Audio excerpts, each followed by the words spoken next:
hombre, a huevo que pasamos. Mira, Generación Dorada, Alfredo Tena, Cuellar, Hugo Sánchez, Cristóbal Ortega. Yo lo veo, lo tengo muy claro, pasamos. Nos tocó un grupo factible. Sí, bueno, pero hay que ver cómo pasamos.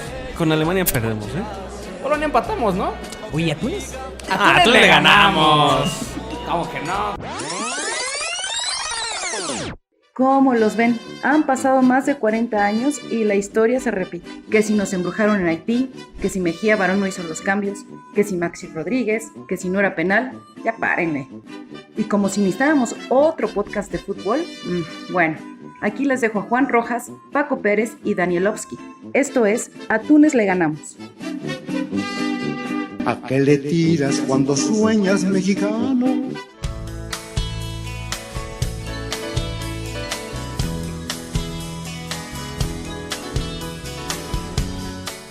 Dice una fría y cruda estadística del INEGI que los mexicanos leemos un promedio de 3.9 libros al año.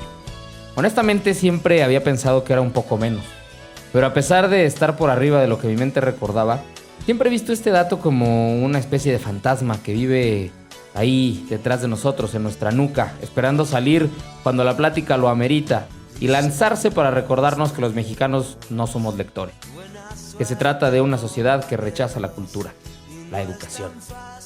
El dato cobra un sentido distinto cuando se compara con otra actividad, una de la que sí gustamos mucho. En algún lugar de la extraña red encontré una comparación. ¿Cuántos partidos de fútbol ves al año, mexicano?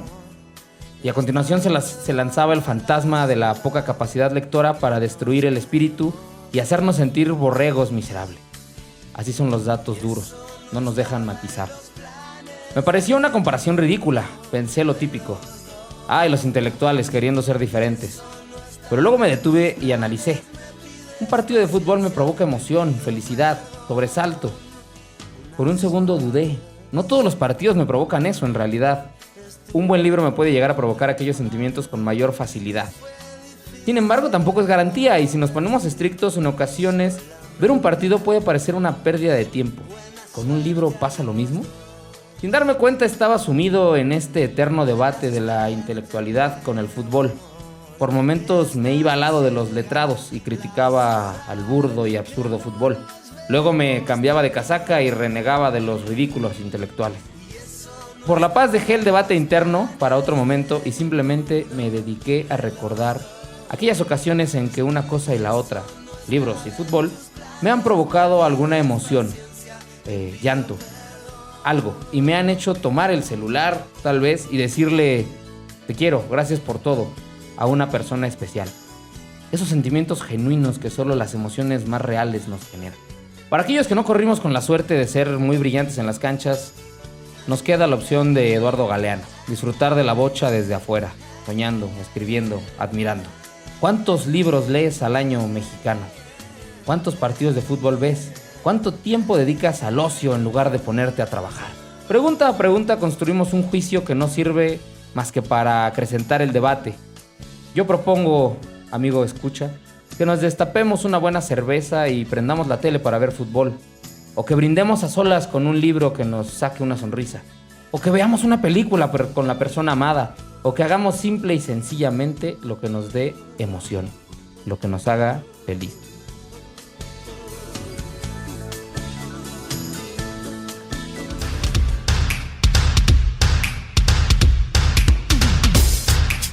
Hola amigos, soy Paco Pérez y agradezco mucho la atención de su escucha. Me encuentro con Danielovsky y con Juan Rojas en una emisión más de A Túnez le ganamos. Hoy nos ponemos románticos y una vez más nos sentamos a la mesa a hablar de literatura y fútbol. Mi Dani, ¿cómo estás? ¿Qué tal? Mi Paco, Juan, y aquí a Edgar en los controles, ¿cómo están? Muchas gracias. Paco, pues un tema bastante interesante que creo que también es un tema un tanto eslabón en este podcast. Me refiero a eslabón, que es un tema que nos identifica, que nos gusta hablar de fútbol, pero también como género literario, ¿no? Saludo también a Edgar, disculpa Edgar, y bueno, Juan Rojas, ¿cómo estás, Juanito? ¿Qué tal? Muy buenas tardes, unas tardes lluviosas, ¿no? Así como para ponernos en ambiente futbolero, como si estuviéramos en Londres, ahí en alguna pub londinense hablando de fútbol y otra pasión que nos gusta también, que es hablar de literatura y especialmente enfocado en este género, ¿no? El género de la literatura en el fútbol, algo que ha tomado auge en los últimos años y siempre es un tema interesante. Justamente por esto que menciona Juan, que menciona Danilovsky, es que quise abordar este tema en esta editorial. Les soy sincero, imaginé muchas maneras de llevar esa editorial, de llevar estas primeras líneas del capítulo de hoy, de esta 6ª edición de Atunes de Gánamos. Y bueno, simple y sencillamente me dejé ir por situaciones que alguna vez había sentido, había vivido, por situaciones que pueden parecer extrañas para muchas personas, pero que seguramente encontrarán eco en otras tantas en las que coinciden con estos gustos que tenemos, lo cual no nos hace ni diferentes ni superiores, ni mucho menos, ¿no? Como algunas veces se quiere hacer creer que aquel que agarra un libro es alguien superior, lo cual pues, tratamos también muchas veces nosotros mismos de renegar de ello. Y simplemente, como lo decía yo, dejarnos ir para las cosas que te gustan, como te puede gustar una película, como te puede gustar una serie, como te puede gustar el propio fútbol, ¿no? Creo que ese es un tema que también muchas veces se mete en estos lares. Y bueno, me gustaría iniciar esto platicando con ustedes sobre ese momento en el que se dieron cuenta de que había manera de unir dos gustos que pueden parecer ajenos. Y no sé si nos pueden contextualizar un poquito de pues, su acercamiento hacia ambos mundos, porque realmente son dos mundos que en algún punto se encuentran. Aquí tenemos el ejemplo físico y además de que, bueno, también tenemos el ejemplo de una persona que escribió ya un libro de fútbol, que es aquí Dani, con la geometría de la euforia. Entonces, bueno, si empezamos, Dani. Pues pudiera parecer que esto de hablar de fútbol y literatura es un oxímoron. Por una parte, bien dices que a lo mejor la literatura, luego la gente que lee pudiera tomar un toque arrogante, ¿no? Sobre el acto de leer o el acto del gusto por la literatura.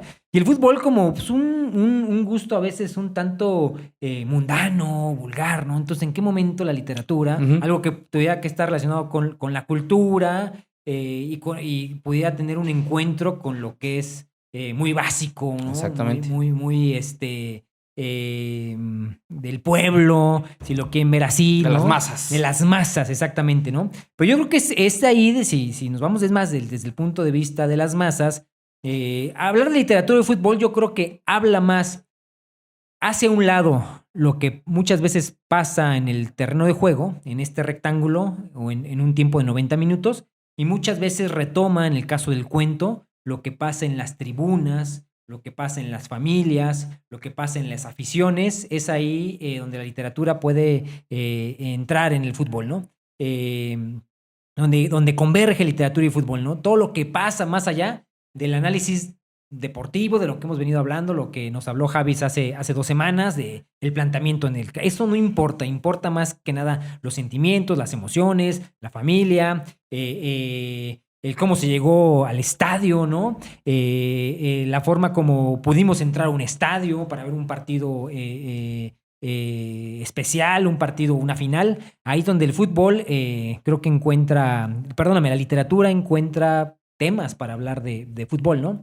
Y pues hay un tema también de cultura, ¿no? Sobre todo, y aquí le quiero dar un pase para gol a Juan, ¿no? Que él conoce todo el tema del fútbol argentino, ha vivido allá, conoce el tema de la literatura.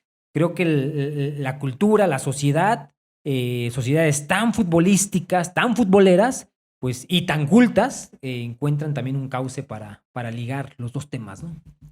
Sí, es en realidad una historia que siempre ha tenido relación el fútbol y las letras.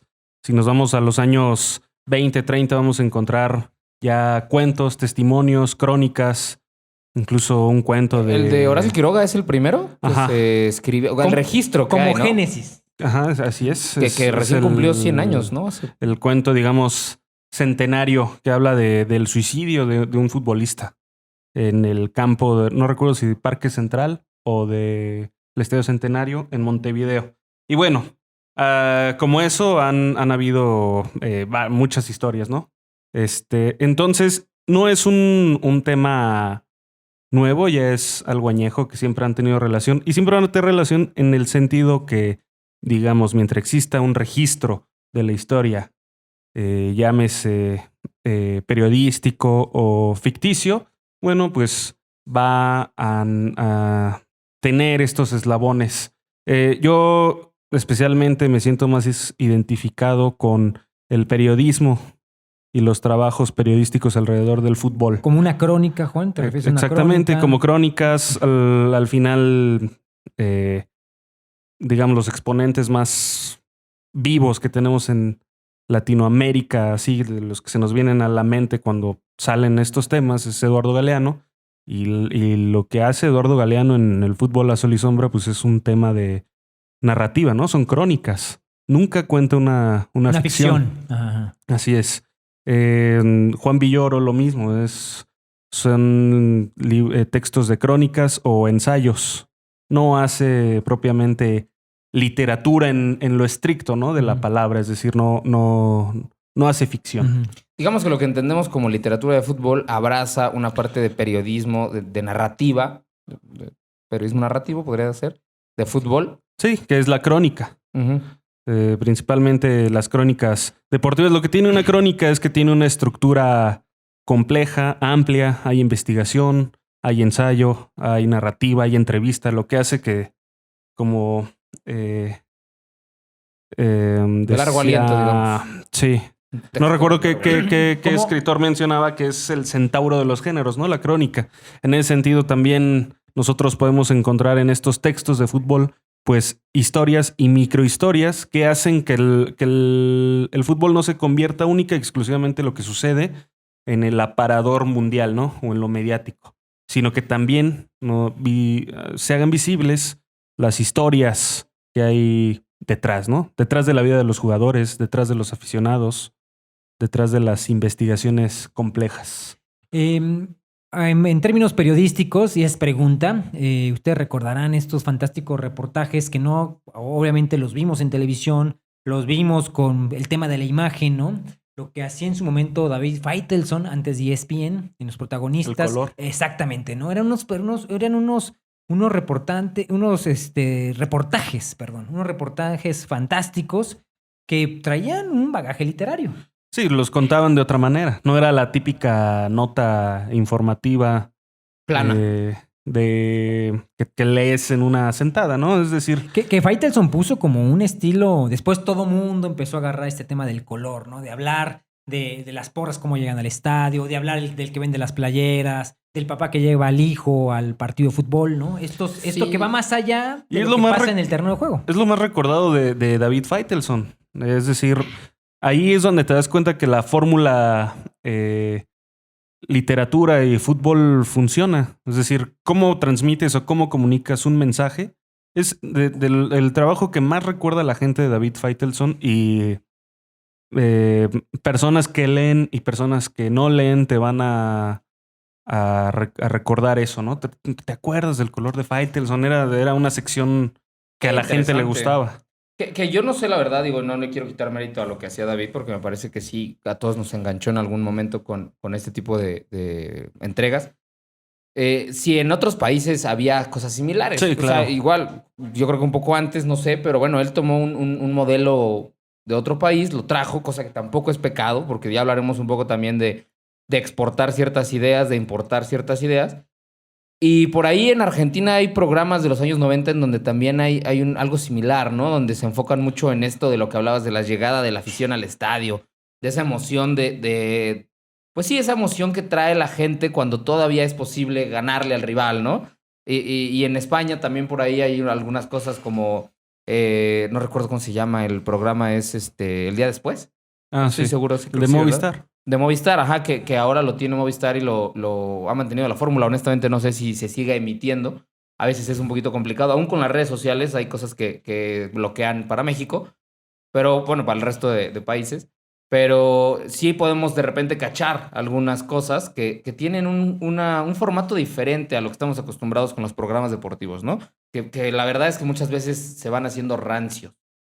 Pero bueno, ya mencionamos este formato que es algo televisivo que tiene un fuerte ingrediente de literatura, pero no me respondieron esa parte que les pregunté. ¿De qué fue lo primero que leyeron? Pon atención, cabrón. De fútbol Es que me interesa porque... Mira, yo sí te... Es que me falta la hidratación. ¿Sabes qué? Hoy por tema de lluvia no nos falló el patrocinador.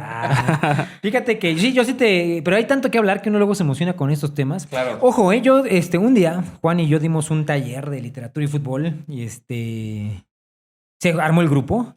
Y para empezar, esto es un tema de gente muy freak, como los tres que estamos aquí. Es un tema de freaks, de gente... De gente enferma. Un día leí un tuit que me lo compartió mi amigo Víctor López Jaramillo, me etiquetó de mira, que decía, el fútbol, hay algo más aburrido que el fútbol, que son los cuentos de fútbol, ¿no? O sea, esto nada más es para gente freak, ¿no?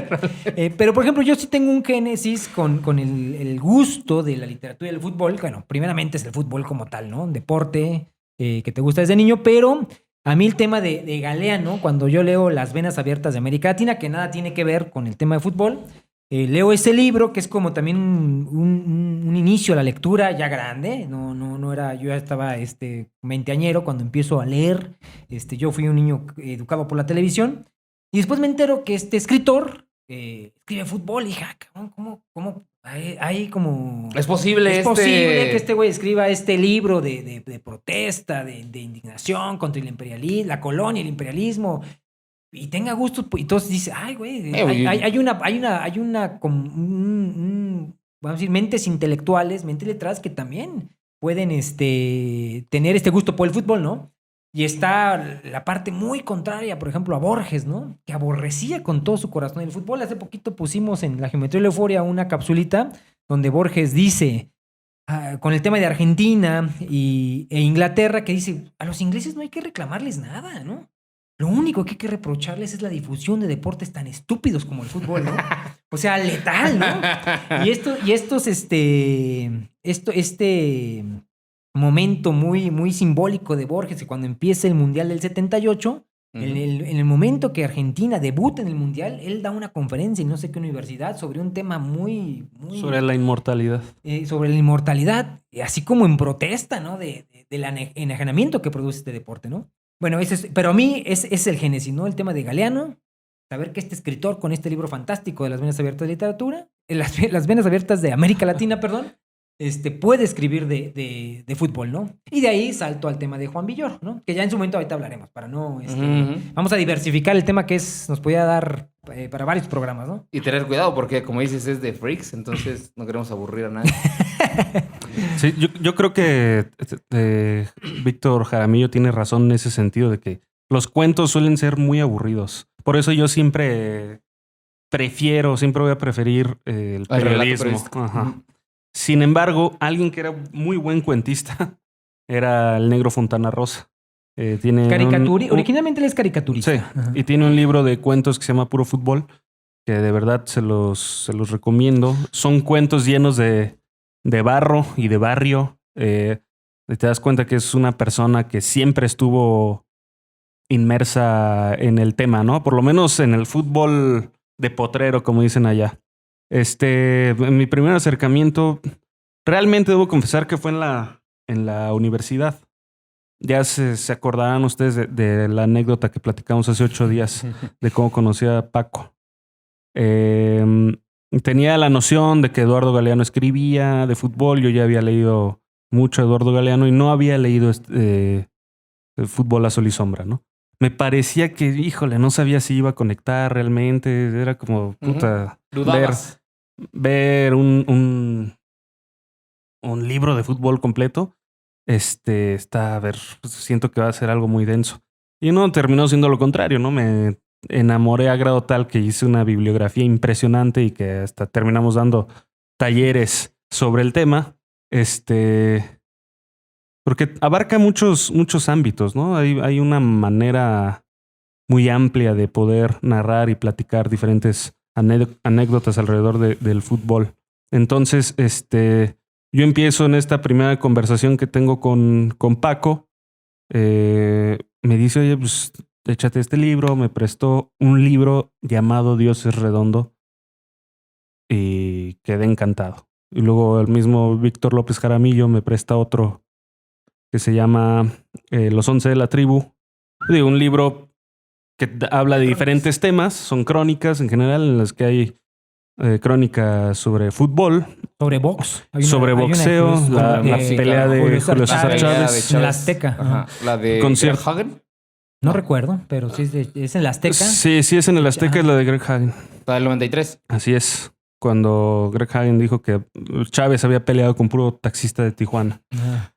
Sí, que ahí rompe el récord, que no sé si siga vigente, de más personas en vivo, en directo, para una pelea de box. Llenó el Azteca, pero hasta la cancha. Ujú. Sí.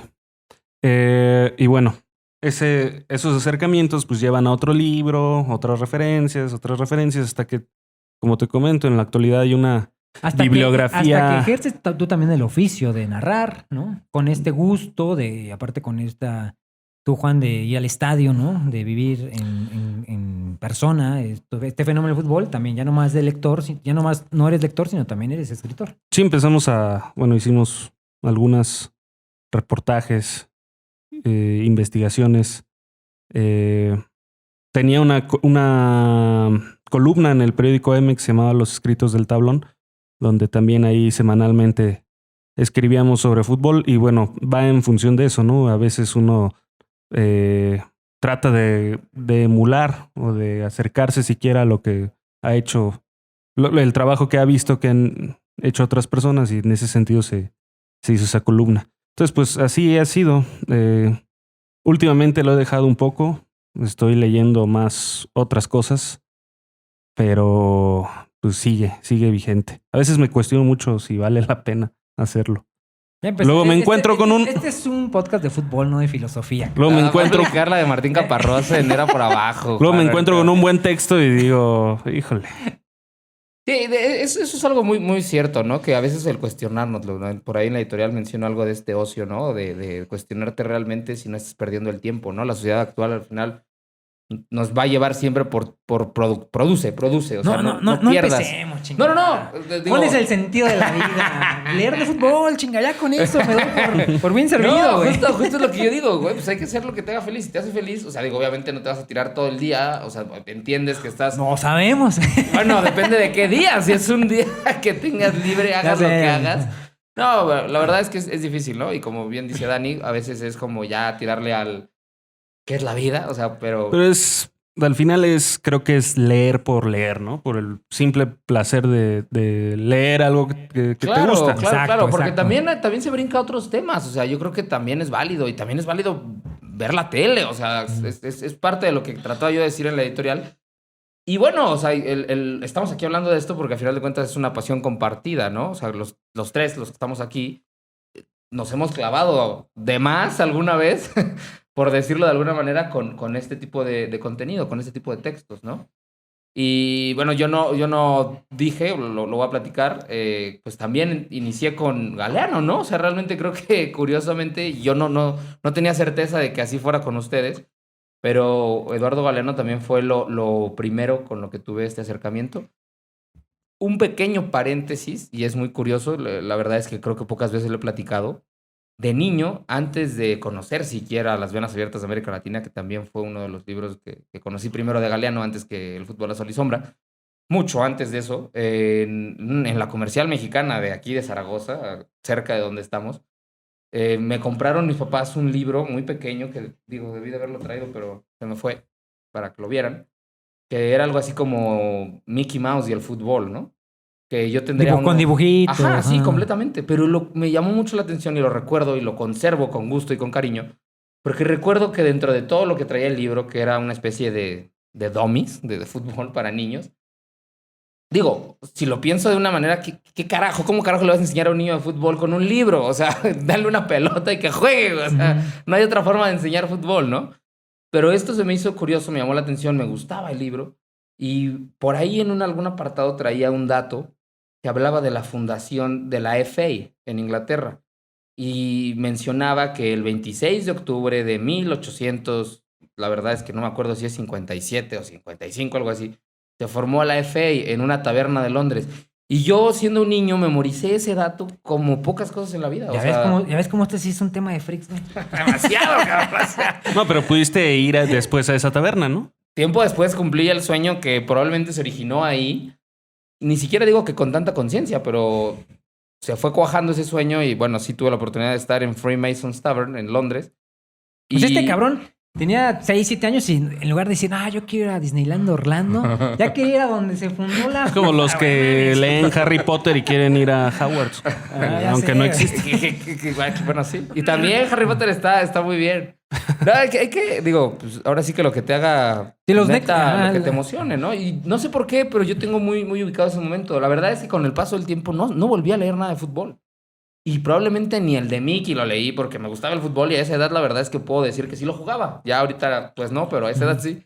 Simplemente lo dejé ahí como un recuerdo, como algo, como una pequeña semilla tal vez. Y fue hasta la universidad que leí a Galeno, que descubrí el fútbol a sol y sombra.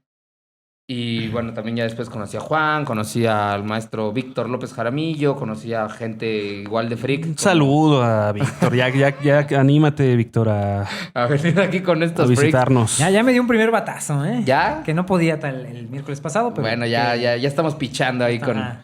Queda abierta la invitación. Oye, yo hablando de estos temas, fíjate que también otro nexo importante, no con el tema del fútbol el fútbol y la literatura, sino con la literatura en general, fue en 1996 en el Colegio Fray Luis de León. La maestra de literatura, aquí está mi Paco. Ok, perdón, Aquí lo llevo. ¿No? Perdón. La maestra de literatura nos daba, y tú vas en prepa, todo te vale madres, ¿no? Te deja leer El Lazarillo de Tormes, libros clásicos de la literatura, que uno los lee muy a huevo, ¿no? No tienes este gusto. Pero la maestra en la semana cultural, la maestra se llamaba Aranzazú. Aranzazú, teníamos 15 años, abril del 96, llevó a Juan Villoro a una semana cultural de la prepa. Cuando Juan Villoro perreaba, ¿no? Juan Villoro tocaba puertas, Juan Villoro se paraba en preparatorias, ¿no? Digo, quizá hoy lo siga haciendo, pero era un desconocido, ¿no? Sí, de otro momento, pues. Yo recuerdo que ojo, yo ese libro lo perdí, que era Los 11 de la tribu. Tengo el libro porque un amigo, Daniel Peñalosa el Pollo, me lo prestó, que escuche, ya no se lo voy a regresar. Pero recuerdo esa imagen de, ay, cabrón, este güey escribe pues, chingón, nos gustó. Te firme el libro, un tipo sumamente agradable. Es un tipo encantador en su trato se presenta libros. Y es un nexo de decir, güey, yo quiero leer, güey. Ajá. Yo quiero leer. Y después te enteras, años después, como 2005, 2006, saca Dios es Redondo, más o menos. ¿Ubican la fecha más o menos? ¿Les pregunta? Sí, debe Es como ser. desde 2005, 2006. Yo creo, no estoy Un seguro. poquito antes de Alemania. Es lo que te iba a decir. Ah, O 2005. durante Alemania. Fue antes de Alemania. Ahí Fue antes de Alemania 2006, hasta donde yo recuerdo. Y ojo, Se queda en 2005. y también creo que de Juan Villoro, no tengo el dato, y tampoco recuerdo haberla leído, pero sé que creo que escribí unas crónicas de Francia 98 para La Jornada. Sí, y esas las publica en Dios es Redondo. Ah, ok, son las mismas de Dios. Ah, ok, Ajá. entonces por ahí se ubico que escribió. Entonces de ahí también es así de, mames, este güey cuando yo iba en prepa lo conozco, escribe de fútbol y algo que dice Juan es cierto, ¿no? Uno trata de Te vas llenando y quieres más. recibir más, influencia sobre esas Ujú. personas, ¿no? Para tú tratar a los que nos gusta escribir algo, ¿no? Ujú, Algo ujú. sobre el tema, ¿no? Con nuestra propia estructura de experiencias, de anécdotas, de gustos, de pasiones que derivan del fútbol. Correcto. ¿Cuál es el proceso más complicado para escribir un libro de fútbol? En este caso que tú lo escribiste. Pues yo creo que el proceso digamos, la pregunta es, el proceso complicado creo que es la disciplina, ¿no? Es sentarte a escribir. La disciplina es un tema, no sé, para todos los escritores, pero para mí hay que trabajar ese tema de, no existe la inspiración, sino existen horas frente al teclado, la computadora o frente al cuaderno en blanco. Y escribes de algo que te gusta, es algo muy natural que simplemente si te dedicas a escribir anécdotas que tengas en el fútbol, sacas un libro, ¿no? Claro. De lo que hablábamos la semana pasada, ¿no? De los gustos por este deporte, cómo le vas al equipo que le vas, tu padre y el fútbol, los amigos y el fútbol. Es una vida entera, o sea. Que no tienes que... O partidos muy emblemáticos, ¿no? Por ejemplo, de mis partidos... Que yo no tengo la afición por Gallos Blancos, es un equipo al que le tengo cariño, yo soy Chiva, pero yo recuerdo ese partido del 94 donde Gallos descienden en Ciudad Universitaria. Tengo una crónica sobre ese partido, ¿no? Porque está en mi cabeza y fue en 1990... Yo tenía 13 años, ¿no? Uh-huh. Y lo recuerdo así, como si hubiera sido un aficionado del Querétaro, muy doloroso en Ciudad Universitaria, ¿no? Cómo me fui con mi hermano, tomamos camión, nos fuimos en metro, nos llovió, te recuerdas todo así como en película y eso lo transcribes, ¿no? Ese es el proceso, ¿no? Mira, tan freaks somos que en este momento está jugando Gallos y Chivas y estamos aquí hablando de literatura y fútbol. Y Sí, pueden bueno, ver- pero sí estoy aquí al pendiente. No vaya a ser, vamos 1-1. Ah, ¿ya empató el Gallo? Sí. Yo de camino venía escuchándolo en el radio, que también tiene su lado bonito en una tarde lluviosa queretana. Iba Oye, perdiendo Juan, Gallos. pero 1-1, minuto Sí, sí te- 56. Gol de Nahuel Pan. Vaya. sí te pregunto, Juan, el oficio de la literatura en torno al fútbol en México y en Argentina. En Argentina es delirante este tema. Sí, Aquí justo, tenemos a o Juan sea, Villoro y habrá, voy a- habrá uno que otro, pero en Argentina es biografías, libros sobre partidos, específicamente sobre, no sé, momentos muy... Casi cada equipo de fútbol tiene su biografía escrito por 5 personas diferentes. Yo a Paco le regalé el libro La historia de Newell's, escrita Sí, por sí. Rafael Bielsa, el hermano de Marcelo Bielsa. Ok. Es abogado y es escritor. Creo que el libro se titula algo así como La vida en rojinegro o algo por el estilo. Y a ti te traje el compendio de una revista con la que estuve colaborando ya que se llama Un Caño. Ujú, ujú. Justamente Este- abordando esto que dice Dani, y bueno, nada más voy a aprovechar para hacer Sí. rápido un corte y en la siguiente bloque nos vamos con este tema porque justamente la bajaste de pecho, me la cediste y ya nada más ahorita yo aquí. La pared Ajá, sí, y, sí, sí. y remate. No la vayas a Porque, fallar. porque no, ahí te va, ahí te va. Bueno, entonces rápido vamos al corte y musical, bien dice Juan, no comercial, ojalá que pronto comercial. El corte musical y seguimos con este tema. El campeón tiene miedo de pegar. No se quiere romper las manos porque tiene que cantar. El ritmo del protector bucal, el bombo de la ciudad. Le golpea en el culo, golpea y nada más. Alta suciedad, basura de la alta suciedad. No se puede confiar en nadie más. Bueno, continuamos, el balón está ahí en el aire y voy a justamente a tirársela aquí a Juanito.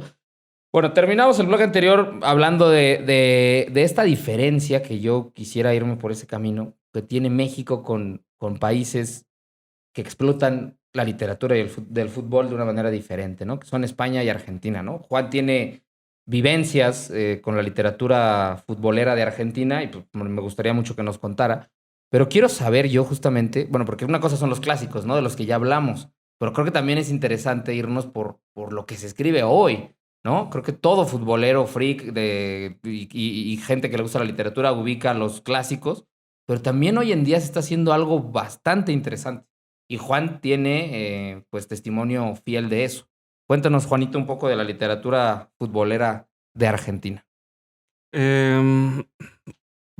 Pero ¿en qué sentido? O sea, que Pues un poquito tal vez de lo que tú viviste en Un Caño y Ajá. lo que es el esfuerzo de Un Caño Ah, para sacar o generar contenido actual, vigente, que Sí. le guste a la gente, que le llegue a la gente, porque pues, una realidad es esa, ¿no? ¿Viste cómo le mandaste el centro, lo agarró y te lo regresó? Sí, A ver, sí, repite sí, la sí, pregunta. sí, sí. no me gustó el Ahí va centro. de nuevo, ahí va de nuevo. Según yo me adorné muchísimo. Sí. Era nada más tocársela sencillo. Ajá. güey. Mira, lo que pasa es que ya son medios un poco más en resistencia. Te lo voy a decir sobre todo el medio que conozco directamente, que es Un Caño. Funcionan más en resistencia o en oposición a los grandes periódicos, ¿no? Que pueden ser Teis Sports, Olé, Olé, Teis Sports, La Nación, las Clarín. cadenas, Es combatir un poco contra todo eso y los famosos clics de las notas rápidas, ¿no? La foto de mira a Messi tomando un mate. Y que de pronto eso pues ya aparece en un periódico y si aparece en un periódico hay que presumir que eso es periodismo, ¿acaso? Entonces lo que hacen estas revistas como Un Caño precisamente es un trabajo, un esfuerzo muy grande por tratar de impulsar el periodismo de investigación y aparte generar una comunidad. Han pasado plumas importantísimas por Un Caño, como Víctor Hugo Morales, que precisamente les prologa su antología, Eduardo Sacheri. Sí, bueno, no, estás hablando de gigantes, ¿no? Eduardo Sacheri es el autor que ganó un Oscar con El secreto de sus ojos. Nada más Trae una para temática futbolera. nada más para que dimensionemos un poco qué plumas han pasado por ahí, ¿no? Y bueno, Alejandro Wall, Ezequiel Fernández Murs. grandes autores. Entonces yo platicaba alguna vez en un bar de Buenos Aires que se llama el Bar Nola, de pollo frito y cerveza artesanal, imagínate, y luego hablando de fútbol y literatura, pues excelente, ¿no? Decía Fontana Rosa, no se puede pedir más en el cielo que fútbol y cerveza. Es correcto. Entonces, algo así. Dios me tenga bien servido al negro. Y estábamos platicando sobre ese tema y ellos comentaban que, bueno, el trabajo va en ese sentido. Hay que hacer un poco de oposición a ese periodismo y que sobre todo es un periodismo como el que hace un Caño que se consume mucho. Sí tiene un consumo fuerte dentro de la audiencia. Sin embargo, pues es menor, ¿no? ¿Cómo vas a combatir contra estas grandes cadenas que te avientan la foto de Messi tomándose un mate contra alguien que pues quizá tenga que aventarse un mes investigando, más otro mes redactando un texto, una investigación de largo aliento, ¿no? Y investigaciones que pegan fuertes, como la que publicó precisamente Alejandro Wall en Revista Anfibia sobre el abuso de menores en las fuerzas básicas de los clubes en Argentina. Entonces, pero ese es un texto que necesita tiempo, inversión, dinero, esfuerzo y luego ver quién se anima a publicarte un tema tan delicado. Y eso es lo que existe allá, un periodismo que sí está consolidado, que quizá necesite un poco más de lectores. Digo, al final son textos que si haces una investigación que revela algo, las grandes cadenas lo van a tomar, ¿no? Claro. Va a existir ahí la referencia. Sin embargo, antes, ¿quién te va a patrocinar eso? Pues ya no existen periódicos que te digan, tómate 2 meses para hacerme una investigación sobre cambios climáticos o... Aquí urge lo inmediato, ¿no? Así lo es. que- Anota rápido. Así es. Entonces, esa es la diferencia sustancial que puedo ver. Tampoco lo tengo muy claro, pero que puedo ver entre México y Argentina. El periodismo mexicano creo que apela más a la exclusiva, ¿no? A la primera nota, lo que hizo esta semana René Tobar. Me parece lamentable al filtrar el nombre de una de las chicas que denunció o que hizo se redactó esta carta en la que pues se presume, ¿no? Que Maribel pudo haber abusado de algunas menores o haber tenido relaciones sexuales. Y bueno, a priori es que René Tobar haya hecho esto. Es una Eso, nota. Periodísticamente eso es falta de ética, ¿qué es? Sí, ¿Es revelar el nombre? porque perjudica parte de una investigación. Ujú. Además de, bueno, hay temas, Legalmente. y hay temas de género que se están olvidando, ¿no? Que afectan a una persona, que hoy en día generan un linchamiento público que vemos, ¿no? Y que afecta la vida, marca la vida de personas, ¿no? Y pues en este caso se vuelve a tocar este tema, decía yo ahorita, de género, no sé, son cuestiones que... Y si te das cuenta, sí es el periodismo de clics, lo que hizo Medrano también. Y que El suelen 17 hacer el Twitter de 17 muertos. de en los 17 corregido. muertos, Ajá, así ajá. es. Y que a la fecha hay gente que sigue pensando que es real eso, ¿no? Y olvídate de que sea en México, en el extranjero se piensa que es real. La percepción que generas. Yo he visto notas todavía, digo, tal vez ya no actuales, ya es un tema que pasó hace varios meses, pero yo llegué a ver contenido de empresas, de medios de gran alcance que continuaron, o sea, mantuvieron esa información de David Medrano que él con la mano en la cintura días después pidió Sí, disculpas ajá. en un tuit, pero un tuit que obviamente no tuvo ni el 10% de la difusión que tuvo el otro. Y entonces ahí pues marcas a un estado, cabrón. O sea, olvídate de lo que pasó, olvídate de que obviamente eso es, la autoridad está juzgando lo que tú quieras, no hay que meternos en ese tema. Pero lo que tú haces también de manera negativa como periodista irresponsable, oye, nadie lo juzga y el señor está muy tranquilo. Sí, yo creo que periodismo bueno y malo hay en todos lados y en todos los países. Lo que sí existe en países como Argentina y como España es un poco más de solidez. Tal vez hay un público y hay creadores. Bueno, y vamos, Y a ver, la acá pregunta es, no lo veo tanto. hay un periodismo narrativo más serio, más fundamentado, más de calidad. Hay Es el pregunta. esfuerzo Ajá. y las ganas de consumir ese tipo de contenido. Por ejemplo, revistas? ¿Qué revistas hay? Panenka, Libero en España. España, digo, ahora yéndome al caso de España, que creo que de los 3 países, y a mí me gusta hablar de estos 3 países porque, bueno, de México, pues es nuestro país, a final de cuentas es lo que tratamos de esforzarnos por generar algo nosotros. Y Argentina y España suelen ser 2 países a los que volteamos a ver para modelarnos en muchos sentidos, ¿no? Futbolísticamente hablando. Creo yo que así es, no sé cuál sea la causa, habría que platicar con un sociólogo. No, incluso en temas de letras. Exacto, Son también. los 3 países referentes donde se De publican, habla digamos, hispana, las grandes, exactamente. las editoriales más importantes están en estos países. Pero creo que México queda de ver en el rubro del fútbol, queda de ver, ¿no? El fútbol y la literatura, como que México por ahí se queda corto. Ojo, sí hay cosas. Y bueno, Juan Villoro es nuestro Messi y para de Pero es que contar. no, ajá, y exacto. no hay otro, ¿no? Hay esfuerzos, hay algunos libros que los nombraremos, pero que realmente no llegan al grado de difusión que se llega en estos otros 2 países. Juan lo decía hace rato. Es que entras a un tema, perdón, Paco, entras a un tema que por sí somos un país poco lector, pues menos se va a leer de un fútbol literario. Claro que es un país futbolero, pero no es Sí, lector. exactamente. Entonces, Exactamente. es ahí bueno, se podría pensar de, bueno, tal vez los libros de fútbol pueden tener un público, ¿no? No, y recibe la pasión con otra. Lo que pasa es que Otra noción. yo creo que pasa por ahí. Pasa por ahí y es un tema que también sería para 3 programas, pero no concebimos el fútbol de la misma manera que lo hacen los españoles o que lo hacen los argentinos. Para nosotros no deja de ser un entretenimiento muy básico y a ellos les va la vida en eso. Ujú. Ojo, no quiere decir que esté bien o esté mal, simplemente Sí, claro, es claro, una claro. manera que yo he visto de concebir Otras formas de abordar el tema. el fútbol de- en eso, ¿no? Juan lo decía bien hace rato. Yo creo que todos los equipos argentinos, Ferrocarril Oeste debe tener 7 libros. O sea, de verdad que equipos por los que hay gente que probablemente ni los conozca en México,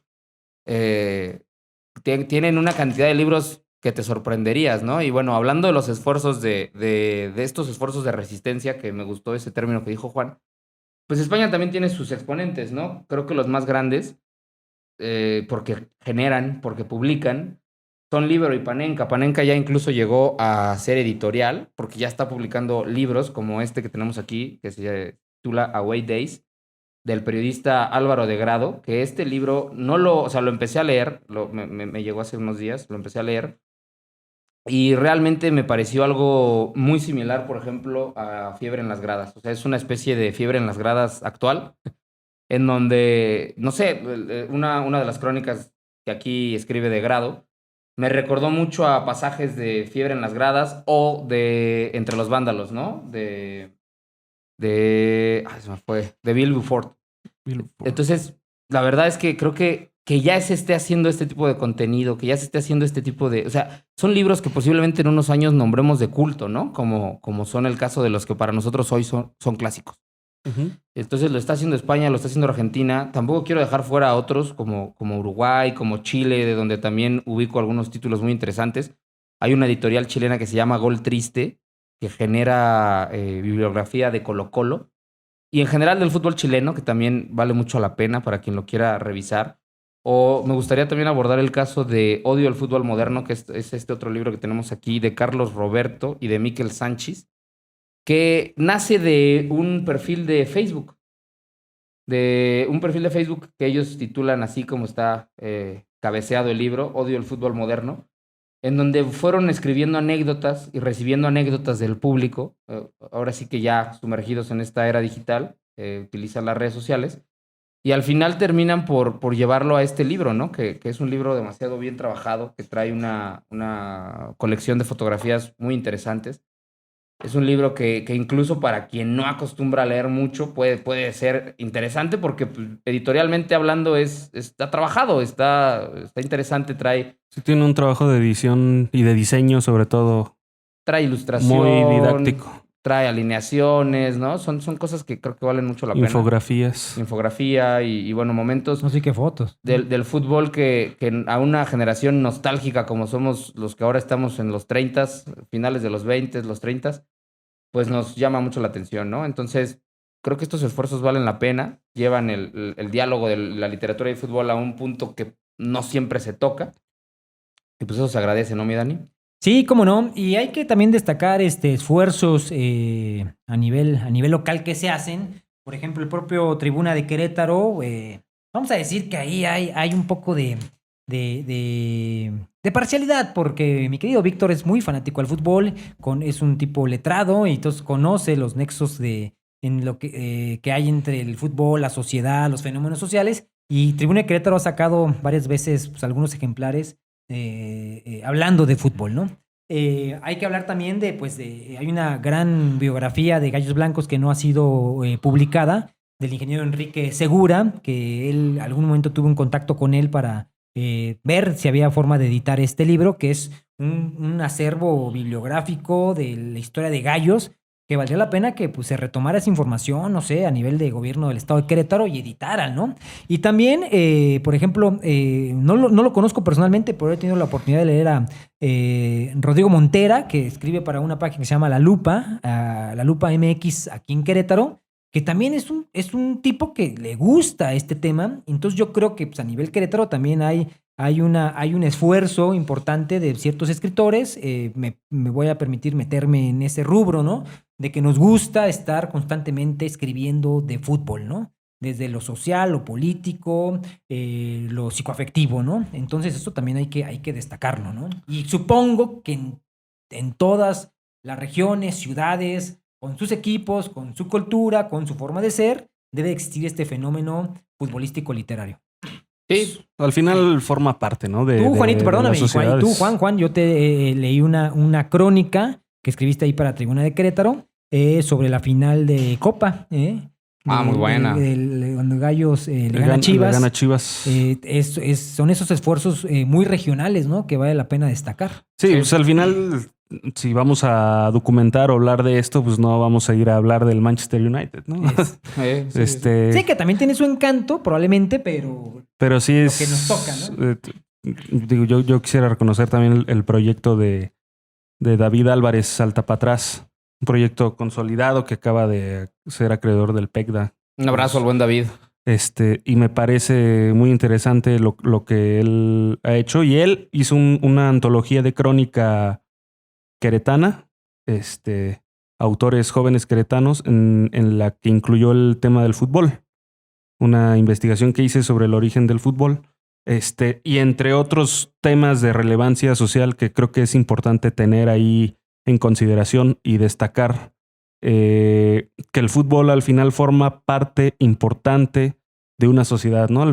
Si hablamos ahora recientemente de lo que sucedió el 5M, bueno, pues el 5M es simplemente el escaparate de todo lo que está detrás de este sistema y de las falencias que tiene Querétaro como sociedad, ¿no? Querétalo. Es de que Querétalov no es Querétalov, como vi por ahí una imagen que decía no siempre es Quereta Hate. Bueno, eso es el 5M, fue más Quereta Hate, ¿no? Que otra cosa. Y precisamente se debe entender que eso sucedió en una cancha de fútbol. Fue la exposición de todo lo que está pudrido en esta ciudad, en este estado, y que muchas veces se intenta esconder. Simplemente fue la exposición de las falencias. Y aquí también me gustaría añadir otra pregunta aprovechando que tenemos a Danielovsky, que él escribió un libro sobre lo que estamos hablando y lo que estamos notando aquí, apuntando. Hace rato leía una cita de Martín Cohen que decía que el escribir no debe ser sufrimiento, ¿no? Ya bastante sufrimiento aporta la vida en sí, como para que aparte digas que al escribir sufres. ¿Tú eres de los que sufren al escribir? ¿Sufriste cuando escribiste este libro de La geometría de la euforia? Vamos a decir que se disfruta. El oficio de escritor se disfruta. Escribir es algo muy, muy placentero, bueno, en mi caso, ¿no?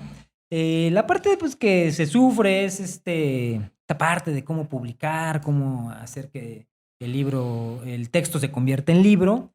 Eso puede decir que se sufre. Yo soy un escritor que se autopublica, ¿no? Yo busco recursos para publicar.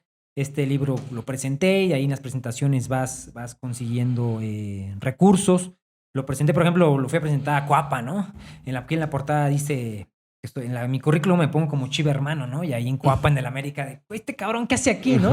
Y luego me dio mucha risa porque en anécdotas chidas hay un capítulo donde hablo del México-Alemania del 98, ¿no? Donde un parrafito, un renglón donde digo que Raúl Rodrigo Lara pues la cagó, ¿no? Y Raúl Rodrigo Lara estaba ahí, chingado, ¿no? Entonces, bueno, güey, eso es historia futbolística nacional, ¿no? Claro. Se llevó el libro, pues, no se sufre, al contrario, se disfruta, ¿no? Y me han invitado a presentarlo a preparatorias y voy súper emocionado, ¿no? Me recuerda esa imagen de Juan Villoro yendo en mi prepa y digo, güey, yo voy a ser como este cabrón, chingado, ¿no?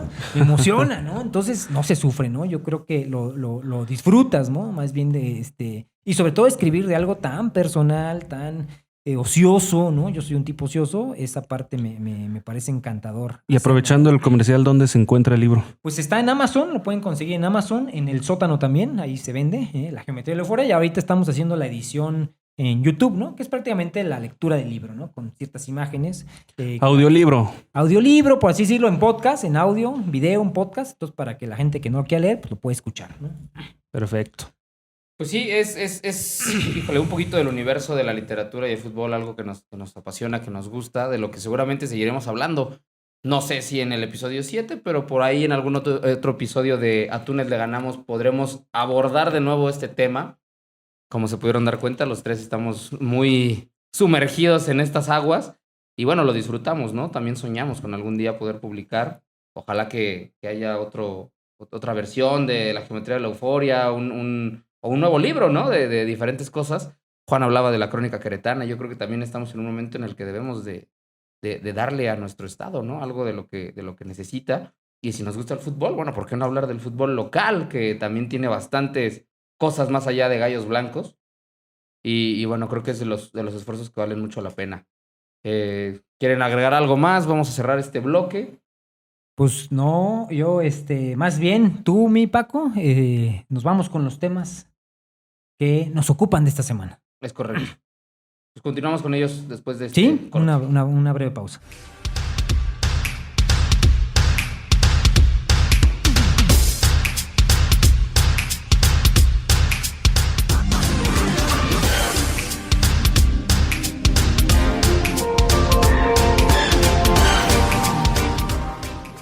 Regresamos, estamos de regreso aquí en este último bloque de A Túnez le ganamos, en nuestro 6º episodio de A Túnez le ganamos. Y bueno, vámonos con una noticia que causó ruido y que seguramente lo seguirá causando por el resto del torneo y el tiempo que dure Dani Alves en los Pumas de la UNAM. ¿Qué les parece este fichaje? Por ahí voy a poner rapidísimo en la mesa un pequeño cuestionamiento que leí. Si es Dani Alves miembro del top 3 de fichajes históricos en la Liga MX. Mi opinión rápido, sí. Obviamente es un tipo que estuvo en el mejor equipo del mundo, que fue ese Barcelona histórico de Guardiola. Es un tipo con una calidad extraordinaria. Y yo creo que pues, vamos a identificar a Ronaldinho, que está como el más grande que ha venido a México, y probablemente este es el segundo. Hay otros, ¿eh? Sí, acá está Bebeto, Butragueño. José Mari Vaquero vino al Veracruz, pero pues díganme cuál es el segundo entonces. Habrá que empezar un debate interesante. Eusebio también jugó acá. En Rayados, Eusebio Guardiola. jugó en Rayados.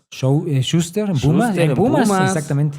Pero yo estoy de acuerdo con Daniel. Para mí Ronaldinho no tiene comparación. Sí, no, creo que ahí todos estamos de acuerdo en que es el top. Ojo, uno. rápido, y hay una lista importante. Ronaldinho vino a la fiesta y este güey viene a jugar, según... Sí, estamos Yo creo que cualquier brasileño a donde va a haber fiesta, pero creo que sí, Dani Alves tiene otro tipo O sea, se entiende de los que vienen con cartel, ¿no?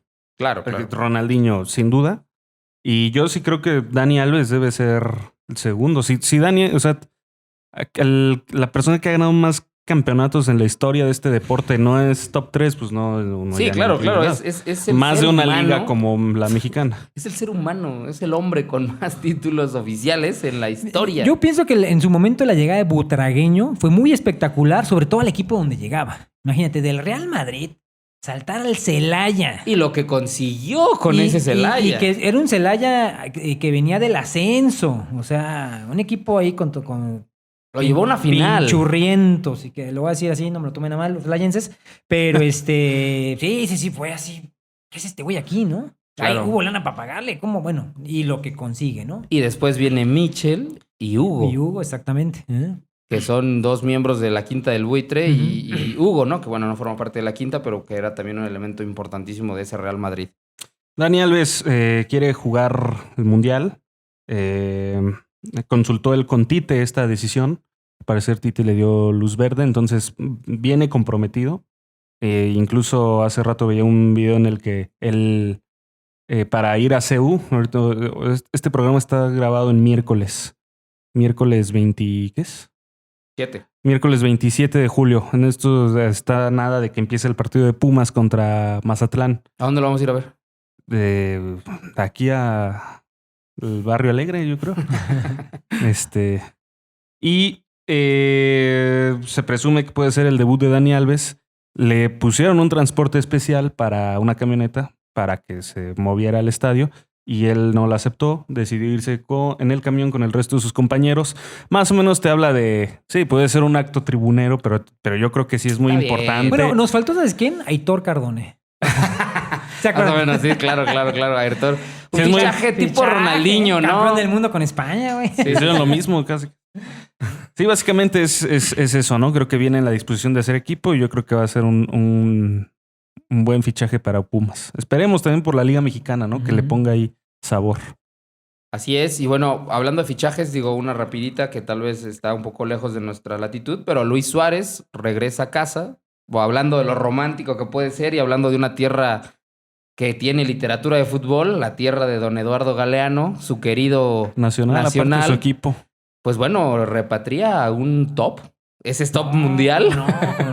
Luis Bueno, Suárez digo es- también Dani, pero Luis pues, con un poquito más de vigencia, ¿no? Más para la actualidad, que bien podía haber continuado en el Atlético de Madrid. No, y sobre todo que no agarra este caminito de ir a la MLS, ¿no? A este fútbol muy cómodo, muy bien pagado, ¿no? Digo, hay que hablar- Regresa, ojo, desconozco todo esta alma que tiene el Nacional, pero me imagino que regresa con ese sabor, regresa a regresar un poco de lo que ha sido su vida futbolística, ¿no? Claro. Es un acto sumamente romántico regresar Completamente. al Además, Nacional. el contexto en el que se da, ¿no? Para quien piense que los aficionados de un equipo no importan. No creas que el Galaxy lo hubiera querido. No, por supuesto. De cualquier equipo hecho, el LAFC pujó y se metió en la pelea, pero justo a lo que iba, los aficionados de Nacional, los bolsilludos, como se hacen llamar, hicieron toda una movida estratégicamente pensando en moverle y tocarle fibras sensibles a Luis Suárez y lo consiguieron, ¿no? Un hashtag que fue tendencia mundial varios días de Suárez a Nacional,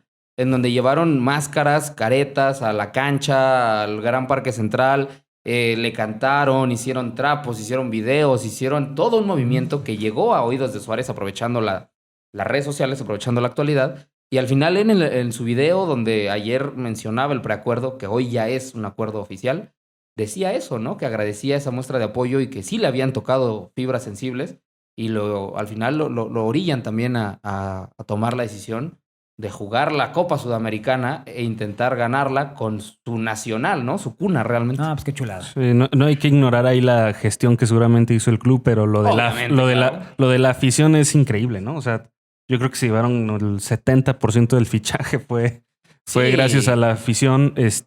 Y pues la verdad de esas historias lindas. Para Yo- escribirlas. A mí chingado. Sí, Para claro, claro. escribirlas. tengo muchas ganas de ver al Nacional en Sudamericana por Luis Suárez. También hay que ver, digo, no llega un equipo muy competitivo, ¿no? En los últimos años. Sí, un equipo que se cayó de Libertadores en fase de grupos y que ahorita está peleando Sudamericana, que posiblemente puede aspirar a llegar a las finales, a semifinales o a la final tal vez. Es un incentivo también esto. Claro. Y Luis Suárez, recordar que antes de fichar por Nacional, dijo que él quería ganar un título sudamericano importante, que podría ser la Libertadores. Estuvo cerca de fichar por River. River queda eliminado y bueno, ahora llega a Nacional, es un poco del contexto. Y pues ya, ahora habrá que ver qué pasa con el bolso, tu querido bolso, Juanito. No, Aguante no es el cierto. gol. Y bueno, ya para terminar, ahora sí, mientras nosotros estamos a punto de despedirnos, los Gallos Blancos pierden 2-1 contra Chivas Rayadas de Guadalajara. El gol. Al minuto 85 va perdiendo Gallos en este momento. ¿En qué minuto fue el segundo gol de Chivas? Por ahí lo tenemos.